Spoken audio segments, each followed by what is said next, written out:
Hello बच्चों, जैसे कि हम क्लास 10th की मॉडल पेपर यानी अनसॉल्व पेपर सॉल्व कर रहे थे, तो आज उसका क्या है, थर्ड लेक्चर है। तो चलिए स्टार्ट करते हैं। और हाँ, इसके पहले अगर आप हमारे चैनल को सब्सक्राइब ना किए हो तो प्लीज़ प्लीज़ जाके सब्सक्राइब करें और बेल आइकन को दबाना ना भूलें, ताकि हमारी अपडेट आपको मिलती रहे। तो चलिए स्टार्ट करते हैं। अब जैसे पहले का नंबर क्वेश्चन है, कह रहा बिंदु ए के निर्देशांक ज्ञात कीजिए। और दिया क्या है, कह रहा जहां ए बी एक वृत्त का क्या है, व्यास है। और कह रहा जिसका केंद्र क्या है 2, -3 है, तथा बी के निर्देशांक क्या है 1, 4 है। तो हमें बिंदु ए के क्या क्या निकालना, कोऑर्डिनेट। तो अकॉर्डिंग टू क्वेश्चन हम सबसे पहले क्या बनाएंगे, एक सर्कल। यहाँ देखो ध्यानपूर्वक समझिए, समझने की कोशिश करना। हम क्या बनाते हैं, एक सर्कल। और ये क्या है, ये इस सर्कल का क्या है, व्यास। ये क्या है, ए पॉइंट, ये क्या है, बी पॉइंट। और इस व्यास पर ये क्या होगा, ओ। ध्यानपूर्वक समझिए, ये जो ए बी है इस वृत्त का क्या है, व्यास। और ये व्यास यानी ये जो ओ है, ये इस वृत्त का क्या है, केंद्र है। और इस केंद्र के कोऑर्डिनेट यहां साफ साफ दिया गया है, क्या है 2, -3। और बी के कोऑर्डिनेट 1, क्या दिया 4। तो हमें ए के कोऑर्डिनेट निकालना। अब ध्यानपूर्वक समझिए, ये जो ए बी है, ये ए बी क्या है, इस वृत्त का क्या है, व्यास। और ये जो ओ है, इस वृत्त का क्या है, केंद्र। तो आप ये कह सकते हैं, जब ये व्यास है तो बोलो ये वाला पॉइंट इस ए बी का क्या होगा, मध्य बिंदु होगा। मध्य बिंदु क्यों होगा, क्योंकि ये क्या है, ये जो ओ पॉइंट है इस वृत्त का क्या है, केंद्र है। तो आप यहां से ये समझ सकते हैं, जैसे अगर हम यहां ले लें, ये क्या है ए और ये क्या है बी। ए के कोऑर्डिनेट 1, क्या है 4, और ये बीच में क्या है ओ, और इसके कोऑर्डिनेट क्या है 2, -3। तो हमने माना, हम क्या मान लेते हैं कि ए के कोऑर्डिनेट हम मान लेते हैं, क्या मान लेते हैं, x1, y1। क्योंकि ये क्या है, मिड पॉइंट, ए बी का क्या मिड पॉइंट, ये x1 हो जाएगा y1। और इसको क्या मानेंगे, x2, y2 मान लेते हैं। और ये क्या है x, y, ये जो पॉइंट है इसको हम क्या मानेंगे, x, y। तो ये बताओ, ये ए बी का क्या है, मध्य बिंदु। तो आपको ये पता होगा, ये पहले का नंबर क्वेश्चन है। तो यहां समझिएगा। अब देखो, मध्य बिंदु के निर्देशांक, मध्य बिंदु के, यहां लिखते हैं मध्य बिंदु के निर्देशांक का जो फार्मूला होता है, मध्य बिंदु के निर्देशांक का जो फार्मूला होता है, x बराबर क्या होता है, x1 प्लस का क्या होता है, x2/2। और y बराबर क्या होता है, y बराबर y1 प्लस का क्या होता है, y2/2। मध्य बिंदु के निर्देशांक का फार्मूला यही होता है। अब देखो, x की वैल्यू कितनी है, x की वैल्यू यहाँ से क्या है 2, और x1 की वैल्यू कितनी है, x1 और y1 की वैल्यू हमको निकालना है। तो x1 की जगह क्या रखेंगे, x1, और प्लस x2 की वैल्यू कितनी है 1। तो यहाँ से क्या करेंगे 1, और अपान में क्या है 2, इस 2 को इधर करेंगे तो क्या आएगा 4। और ये x1 प्लस का क्या होगा 1, इस 1 को इधर लाएंगे तो क्या होगा, माइनस हो जाएगा, तो x1। तो यहाँ से x1 की वैल्यू कितनी आ जाएगी, x1 की वैल्यू कितनी आ जाएगी 3। अब यहाँ देखिए y, तो y की वैल्यू कितनी है 3। तो यहाँ से क्या करेंगे 3, और y1 की वैल्यू हमको निकालना है। और y2 की वैल्यू कितनी है 4। तो यहाँ से क्या होगा 4, और अपान में क्या है 2। तो यहाँ ये क्या है, ये जो y की वैल्यू है ये क्या है, -3 है। आप यहाँ समझ सकते हैं। तो यहाँ क्या रखेंगे, -3, 2 तिहाई 6, -6 आएगा। y1 प्लस का क्या आएगा 4, ये +4 इधर आएगा -4। तो यहाँ से क्या आएगा -10 इक्वल टू क्या y। तो y इक्वल टू क्या आएगा -10। तो यहाँ से x1 की वैल्यू कितनी आ गई, यहाँ से क्या है y1, ये क्या है x1 की वैल्यू 3 आ गई, और y1 की वैल्यू क्या आ गई, -10 आ गई। तो अतः आप यहाँ से कह सकते हैं, जो बिंदु ए के निर्देशांक होंगे, बिंदु x1, y1। तो यहाँ से बिंदु ए के निर्देशांक, x1 की वैल्यू कितनी है 3, और y1 की वैल्यू क्या है -10। तो आप यहाँ से कह सकते हैं, जो बिंदु ए के निर्देशांक है वो 3, -10 होगा। तो आप यहाँ से समझ सकते हैं कि बिंदु ए के निर्देशांक 3, -10 होगा। अब अगला नंबर क्वेश्चन है, कह रहा गुणनखंड बीज से समीकरण 3x² -2√6x + 2 = 0 के हमको क्या निकालना, मूल।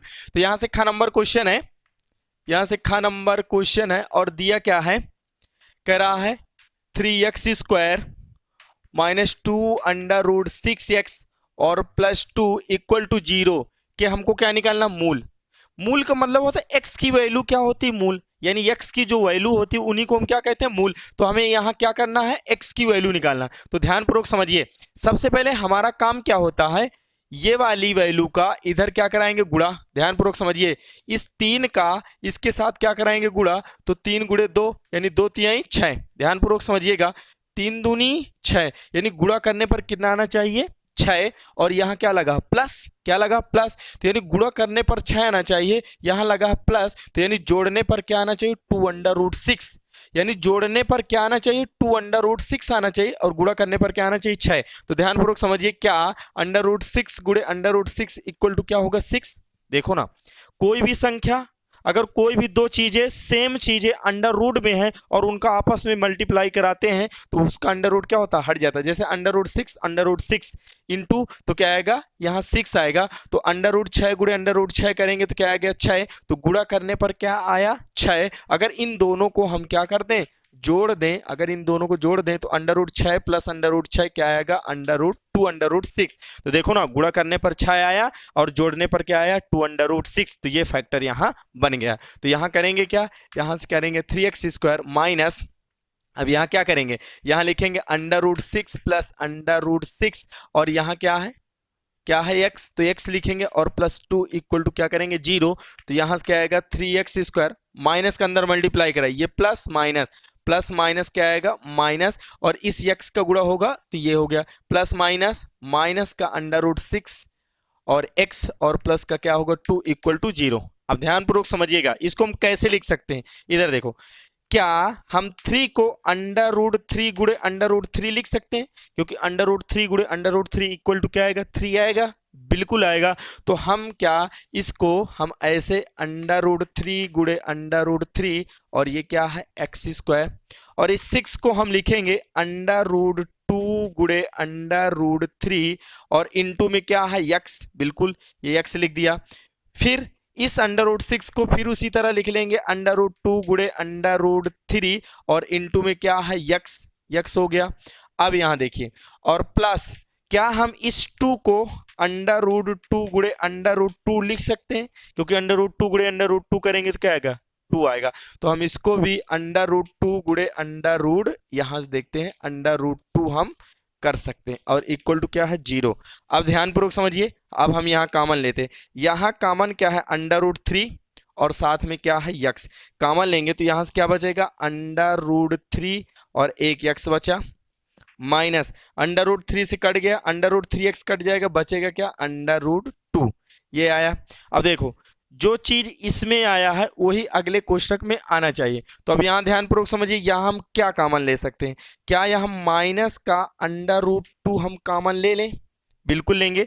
माइनस का √2 कहाँ है, तो ये माइनस माइनस क्या होगा प्लस हो जाएगा, √2 से √2 कैंसिल, तो यहाँ से क्या आएगा √3x प्लस माइनस माइनस √2 से एक √2 कट जाएगा, एक √2 बचेगा और इक्वल टू क्या है 0। अब क्या ये दोनों क्या है सेम है, और इसको हम क्या कर सकते हैं √3x माइनस का √2 कॉमन लेंगे तो यहाँ से बचेगा क्या, यहाँ से आएगा √3x और माइनस का √2 इक्वल टू 0। अब ध्यानपूर्वक समझिए, जब दो चीजों का प्रोडक्ट 0 के बराबर होता है तो या तो ये 0 के बराबर होगा या तो ये 0 के बराबर होगा, या दोनों 0 के बराबर होंगे। तो यहाँ से हम करेंगे क्या, यहाँ से समझिएगा, यहाँ से 0 के बराबर कर दें, √3x माइनस का √2 इक्वल टू क्या है 0, इसको 0 के बराबर कर दिए तो √3x बराबर, इस √2 को उधर ले जाएंगे तो क्या होगा प्लस का √2, तो x इक्वल टू क्या है √2 अपान, ये √3 नीचे आएगा तो क्या होगा, ये ही x की क्या हो जाएगी वैल्यू, और इसमें से भी निकालेंगे तो यहां से भी क्या आएगा, यहां से भी आएगा x इक्वल टू √2 अपान क्या है √3। तो दोनों यही क्या है आपके, इन्हीं मानों को हम क्या बोलते हैं मूल, क्या बोलते हैं मूल। तो यही क्या हो जाएंगे मूल, और दोनों मूल क्या होंगे यहाँ से सेम होंगे, तो आप यहां से समझ सकते हैं। अब जैसे अगला नंबर क्वेश्चन है, कह रहे चित्र में DF समांतर क्या है BC, और इसमें दिया है कह रहे यदि AD बराबर क्या है x और DB बराबर क्या है x - 2 और AE बराबर क्या है x + 2 और EC इक्वल टू क्या है x - 1, तो हमें x की वैल्यू निकालना। जैसे कि यहाँ चित्र बना हुआ, वैसे हम क्या बनाएंगे, चित्र बना लेते हैं। तो यहाँ जो है उसी प्रकार हम चित्र बनाएंगे। तो ये क्या है A, ये क्या है B और ये क्या है C। यहाँ क्या है, ये जो है ये डी और ये क्या है ई दिया है, तो यहाँ ये जो ई है यहाँ ई नहीं होगा क्योंकि डी एफ दिया है ना, तो ये क्या होगा डी और ये क्या है एफ, और इसमें साफ साफ दिया है ये जो डी एफ समांतर क्या है बीसी, मतलब ये वाली लाइन इस लाइन के क्या है समांतर। अब ध्यानपूर्वक समझिए, इसमें दिया है एडी बराबर क्या है एक्स, एडी बराबर एक्स, और जो बीडी की वैल्यू है, बीडी की वैल्यू कितना दिया है एक्स माइनस टू दिया है, ध्यानपूर्वक समझिएगा। और ये जो डीबी की वैल्यू है एक्स माइनस टू दिया है, और कह रहा है एई, ये जो एई की वैल्यू दिया है ये एई नहीं है, ये क्या है एएफ, यानी एएफ का मान कितना दिया है एक्स प्लस का टू दिया है, और कह रहा है ईसी, ये जो ईसी है ये क्या है एफसी, ये जो ईसी है ये क्या है एफसी, और एफसी की वैल्यू क्या है एक्स माइनस वन, तो हमको क्या करना है एक्स की वैल्यू निकालना। अब ध्यानपूर्वक समझिएगा, ये कौन सा नंबर है, ग नंबर क्वेश्चन है। यहां से आपको एक थ्योरम पता होगी कि जैसे ये क्या है एक ट्राइंगल, ये क्या है ए, ये क्या है बी, ये क्या है सी, ध्यानपूर्वक समझिएगा। ये क्या है, अगर ये लाइन ध्यानपूर्वक समझिए ए बी सी, और ये क्या है डी और ये एफ मान लेते हैं वही, मतलब ये वाली लाइन ये जो डी एफ है ये क्या है बी सी के क्या है समांतर। अगर ये लाइन इस लाइन के क्या है समांतर, ये जो लाइन है इस लाइन के समांतर होगी, तो इनका अनुपात यानी ए डी बटे क्या होगा डी बी, ए डी बटे डी बी, और यहां से क्या आएगा ए एफ बटे एफ सी, क्या होगा एफ सी, इनका रेशियो क्या होगा बराबर होगा। अगर ये लाइन इस लाइन के क्या है समांतर है, तो ये ए डी बटे डी बी और ए एफ बटे एफ सी, इनका रेशियो क्या होगा बराबर होगा। तो यहीं से हम समझ सकते हैं कि यहाँ लिखेंगे, यहाँ क्या लिखेंगे, चूंकि यहाँ से लिखेंगे चूंकि डी एफ समांतर क्या है बी सी, इसलिए क्या करेंगे, चूंकि डीएफ समांतर क्या है एफ सी, इस यानी डीएफ समांतर क्या है बी सी, इसलिए हम करेंगे क्या, इसलिए ए डी बटे डी बी बराबर क्या आएगा ए एफ अपान क्या आएगा एफ सी। अब ध्यानपूर्वक समझिए,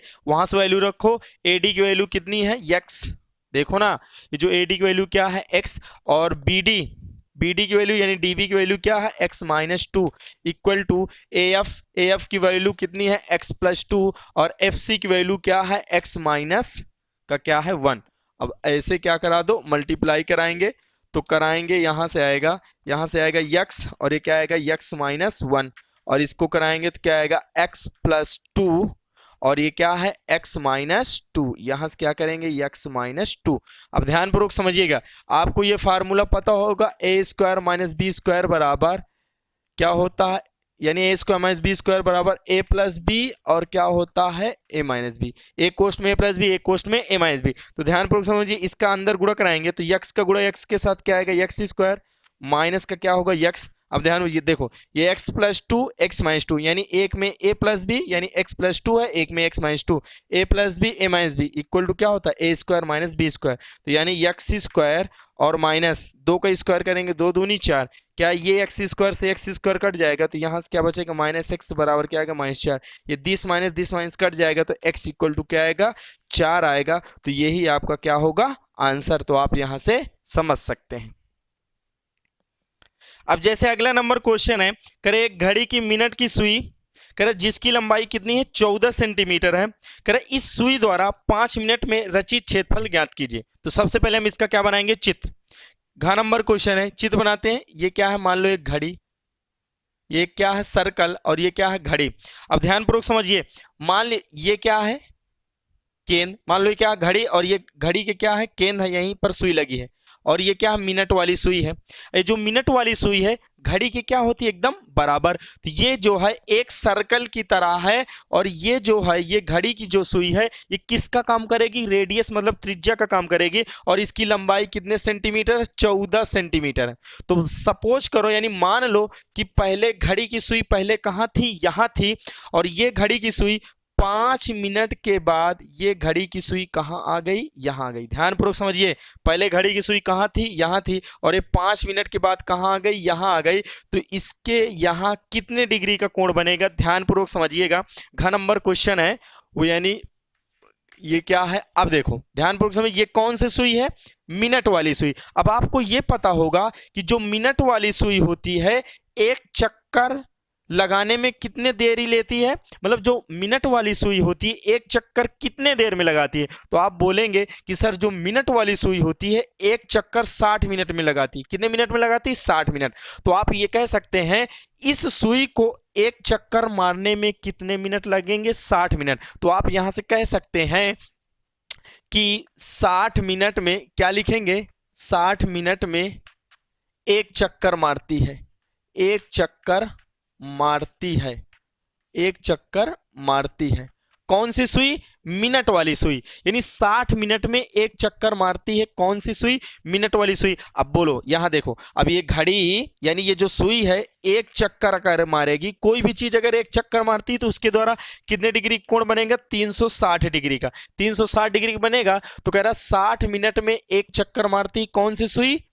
यानी मिनट वाली सुई। तो मिनट वाली सुई का मतलब यानी वो मिनट वाली जो सुई है 60 मिनट में कितने डिग्री का कोण बनाएगी? क्योंकि एक चक्कर मारने का मतलब 360 डिग्री। तो यानी 60 मिनट में कितने डिग्री कोण बनाएगी? 360 डिग्री। तो इसको हम लिखेंगे 60 गुणे 1 मिनट। क्या लिखेंगे? 60 गुणे 1 मिनट बराबर क्या आएगा? 360। तो 1 मिनट में कितने डिग्री? 1 डिग्री में 360 बटे क्या आएगा? 60 और 6 36। तो आप कह सकते हैं जो 1 मिनट में कितने डिग्री कोण बनाएगी? 6 डिग्री।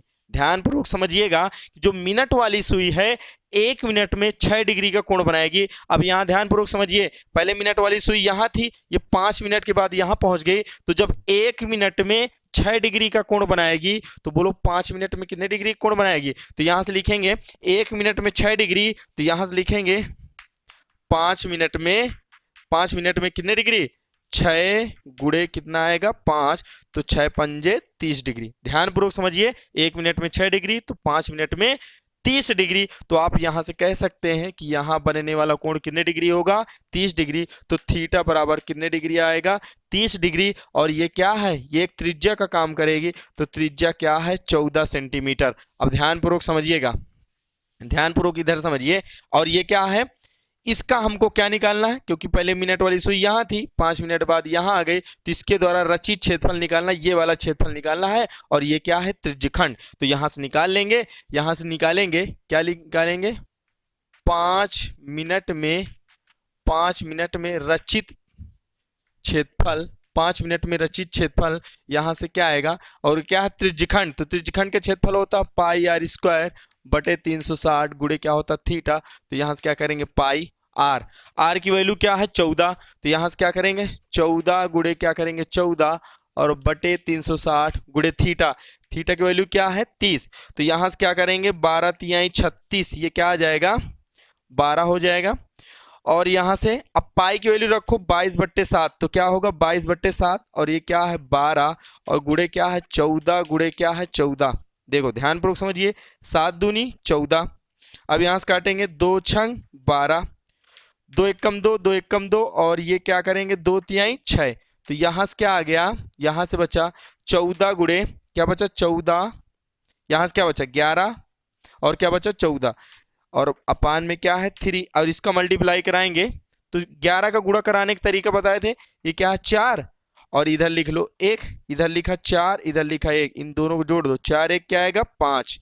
14 में 11 गुणा कराएंगे तो 154 और बटे क्या आ गया? 3। क्या आएगा? बटे 3 आएगा। और ये क्या है? एरिया। तो क्या होगा? Centimetre square. और यही आपका क्या हो जाएगा? आंसर। तो आप यहां से समझ सकते हैं। अब अगला नंबर क्वेश्चन है, 6 नंबर दिया है, कह रहे x और y में एक संबंध ज्ञात कीजिए। कह रहा यदि बिंदु x, y और कह रहा 1, 2 और कह रहा 7, 0 क्या संरेखी है। तो ध्यानपूर्वक समझिएगा, 4 नंबर क्वेश्चन है और इसमें दिया क्या? x और y में एक संबंध ज्ञात कीजिए। और कह रहा बिंदु क्या दिया है? x, y और दिया है 1, 2 और क्या दिया है? 7, 0 क्या है? संरेखी।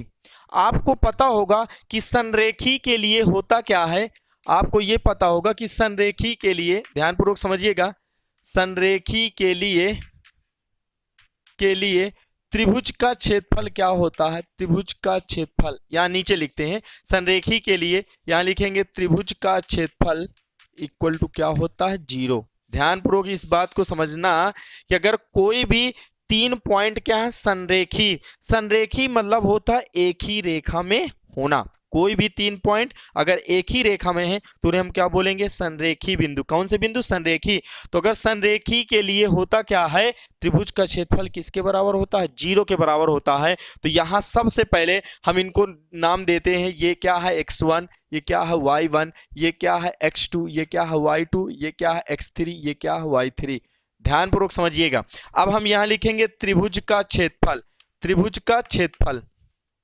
तो यहां से लिखते हैं त्रिभुज का क्षेत्रफल का फार्मूला होता है 1/2। देखो त्रिभुज के क्षेत्रफल का फार्मूला लिखने के तरीका देखो, ये 1, ये 2, ये क्या है 3। हम ऐसे ऐसे और ऐसे चलेंगे, ध्यानपूर्वक समझिएगा। यहां क्या लिखेंगे 1/2, सबसे पहले क्या लिखेंगे x1। ध्यानपूर्वक समझने की कोशिश करना, ये x1 ले लिया हमने, क्या लिया x1 ले लिया। तो अब आप यहां ये समझिएगा, इस कोष्टक के अंदर देखो, इस कोष्टक के अंदर जो आएगा वो क्या आएगा, यक्स वाला आएगा, और इस कोष्टक के अंदर जो होगा वो कौन सा होगा, वाई वाला। तो देखो हमने 1 ले लिया, तो 1 के बाद बचा क्या, 2 बचा और 3 बचा, तो क्या आएगा 2 और 3, तो अंदर क्या बचेगा y2 माइनस का क्या आएगा y3। फिर x1 के बाद क्या करेंगे, प्लस का क्या करेंगे x2। ध्यानपूर्वक समझना, x1 के बाद क्या किया, x2 कर दिया।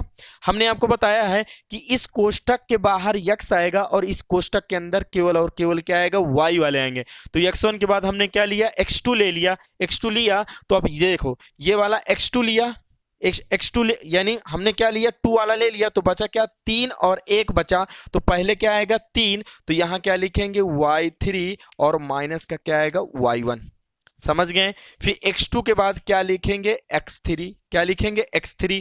अब हमने क्या लिया x3, मतलब ये 3 वाला लिया, तो ये वाला 3x3 हो गया। तो बचा क्या हमारे पास 1 बचा और क्या बचा 2। तो यहां से क्या लिखेंगे y1 माइनस का क्या लिखेंगे y2, और ये तुम्हारा क्या हो जाएगा, त्रिभुज के क्षेत्रफल का फार्मूला। अब क्या है, संरेखी, यानी ये तीनों बिंदु क्या है, संरेखी। और संरेखी के लिए क्या होता है, त्रिभुज का क्षेत्रफल किसके बराबर होता है, 0। तो इसकी जगह हम क्या रखेंगे 0 और 1/2। अब वैल्यू रखो, x1 की वैल्यू कितनी है x, y2 की वैल्यू कितनी है, y2 की वैल्यू है 2, माइनस y3 की वैल्यू क्या है 0, और प्लस x2 की वैल्यू क्या है 1, और y3 की वैल्यू क्या है, y3 की वैल्यू 0 माइनस y1 की वैल्यू क्या है y, और प्लस x3। अब x3 की वैल्यू रखेंगे, क्या रखेंगे 7, यहां से क्या आएगा 7, y1 की वैल्यू क्या है y, और माइनस y2 की वैल्यू क्या है 2। तो यहां से क्या हमने क्या कर दिया, रख दिया। अब इस 2 को इधर भेज देंगे तो 0 के साथ क्या होगा, पूरा 0 हो जाएगा। तो यहां से 2 का अंदर गुणा कराएंगे, क्या होगा 2x, 0 के साथ कोई मतलब नहीं है। फिर यहाँ क्या कराएंगे, ये प्लस माइनस माइनस क्या हो जाएगा, माइनस का y, और फिर प्लस का 7 के अंदर मल्टीप्लाई कराएंगे, क्या होगा 7y, और ये प्लस माइनस माइनस 7 दूनी क्या होगा 14। तो अब यहाँ से 0 इक्वल टू क्या आएगा 2x। अब देखो ये 7y, ये माइनस का y है, 7y से y जाएंगे, क्या आएगा प्लस का क्या आएगा 6y, और माइनस का क्या आएगा 14। अब यहाँ ध्यानपूर्वक समझिए, इधर हम इसको ऐसे लिख लेते हैं, 2x plus 6y minus 14 equal to क्या है 0। तो यहाँ लिखेंगे क्या, 2x प्लस का 6y बराबर क्या है 14। इस 14 को ये प्लस में इधर आएगा माइनस में, यहाँ से 2 कॉमन ले लें, तो x प्लस 2/3 6, यहाँ से क्या आएगा 2/3 6, 3y इक्वल टू क्या आएगा 14। तो 2 सते 14।